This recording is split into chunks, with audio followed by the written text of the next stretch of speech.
Hello, everyone. My name is Nyssa Mitra. I'm a freshman living in the Bay Area, and I'm so excited to share my project with you all tonight via Zoom asynchronously.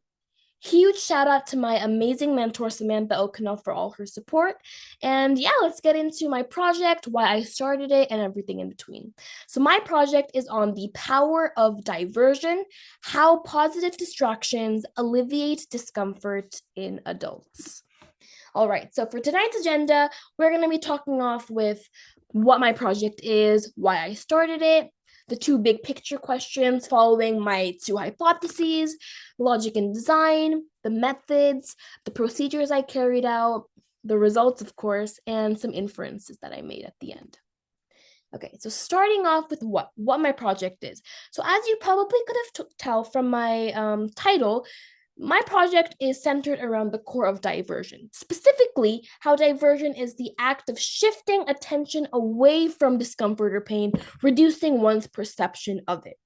Now, previous research already shows the impact of distractions. I'm just contributing to that research. And in particular, my project tests how positive, simple distractions like talking, listening to music, or watching videos helps adults in particular manage pain during the cold pressure test, which is basically where you keep your hand in ice cold water for as long as you can. Okay, so now why did I start this project? So initially when I came into Polygence and I want thinking of my research, I was really interested in pain perception because, I've been through a lot of discomfort, my friends have. I wanted to figure out how is it that once I start watching TV, my stomach starts to ache a little less than when I close the TV, it starts hurting so much more now.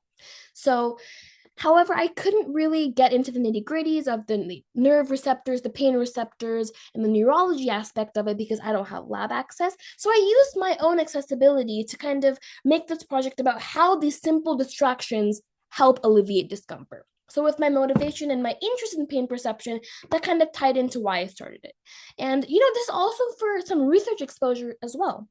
So now, why does this matter? Why should this matter to others, right? So the main point is that whether it's helping adults in the hospitals cope with chronic conditions or even supporting athletes through recovery, even improving focus during stressful situations, simple distractions could offer non-invasive methods and solutions to ease discomfort. And these findings contribute to transforming pain management and empowering adults to better handle discomfort, regain control over their experience, and improve their overall well being. And this project means a lot to me, and I had so much fun with it as well. All right, so this is my two big picture questions. First, how can simple positive distractions like conversation, music, or videos impact pain tolerance in adults? And then, exclusively with those distractions, which one is the most effective? So, I made two hypotheses out of these questions. The first one is I'm saying, yes, the adults exposed to the distractions will keep their hand longer in the ice cold water test than those who did not receive it, meaning the positive distractions helped them. And then exclusively, the conversation distraction will be the most effective. And this is something I came up with my own common sense. Okay, so this was my logic and design. So my experiment had 30 people. That's the total number of people in my experiment. 15 adults were in my control group, receiving no distractions. 15 were in my experimental group, receiving distractions. And that group was divided into three groups, representing each distraction: 5 in the conversation, 5 in the video, and 5 in the music/song. Now, for my logic and design, continuing, after collecting my data, including the duration each participant kept their hand in the ice cold water, I organized the results into two graphs. So the first graph will compare the control and experimental group using a histogram. And the x-axis will represent the two groups, those who did receive distraction, experimental group, and those who didn't in my control group. And the y-axis talks about the mean time in seconds each participant kept their hand submerged. And this serves as like a primary visual of my first hypotheses. Then my second graph will focus exclusively on the experimental group, and it'll break down the data to compare the effectiveness of each distraction. And each bar on the x-axis will represent a type of distraction: video, conversation, and song.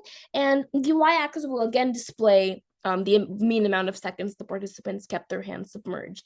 And this graph will provide a deeper analysis of which distraction was the most effective in prolonging or shortening the time participants kept their hands submerged. Okay, so for my methods, starting off with my participants, 30 participants, they're all my parents' friends, which I have maintained a very good relationship with since I was little.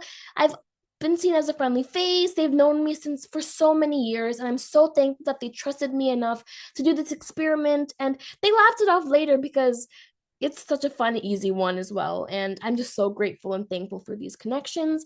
And to make the participants' data as controlled as possible, the groups were randomly selected through an online spin wheel.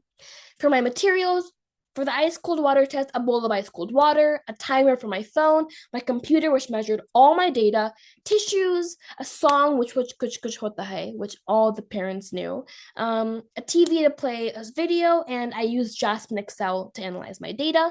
And for safety protocols, all identities remained confidential, and the data was stored securely on a hard drive, not an iCloud.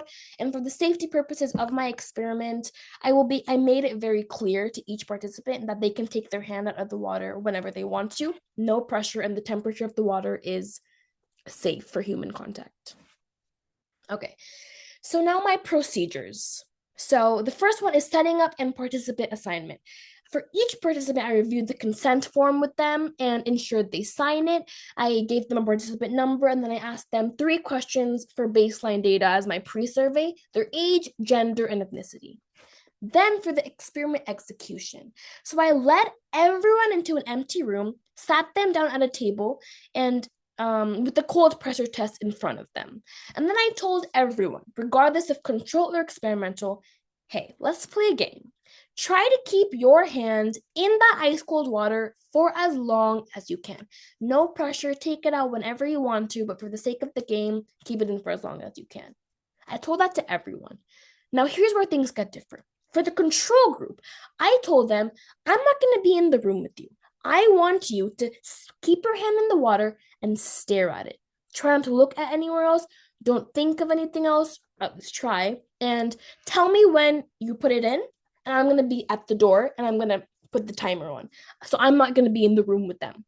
For the experimental group, I was in the room with them. And I didn't tell them, focus on your hand. I just distracted them with it. So for my continuing on, I asked them, for the entire thing, I was recording how long they kept it in. For the control group, I was doing it at the door. So then I had a final survey question as well. I asked everyone on a scale from 1 to 10, how much discomfort did you feel from that? And then for the control group, I asked them, would it be better if you were distracted? Or for the experimental group, I asked them, do you think you would have gotten less time if you had not been distracted? So these are all, I'm just trying to get my participants' feedback and what their thoughts are.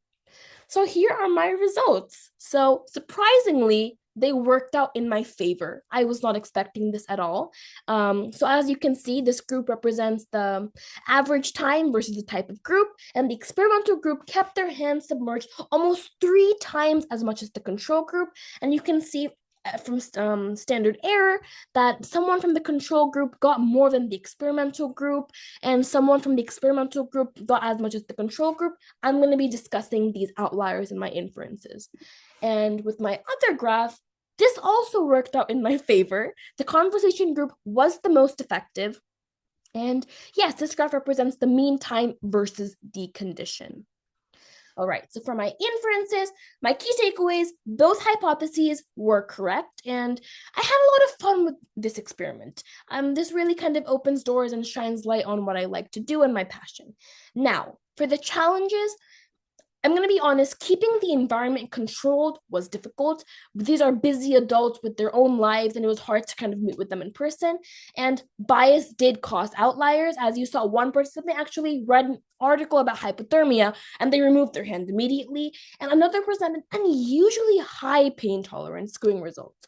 So these kind of led to lessons I learned. Number one, controlling external factors is a lot harder than expected. So I should consider individual differences more next time, and future experiments should account for participant variability more strategically.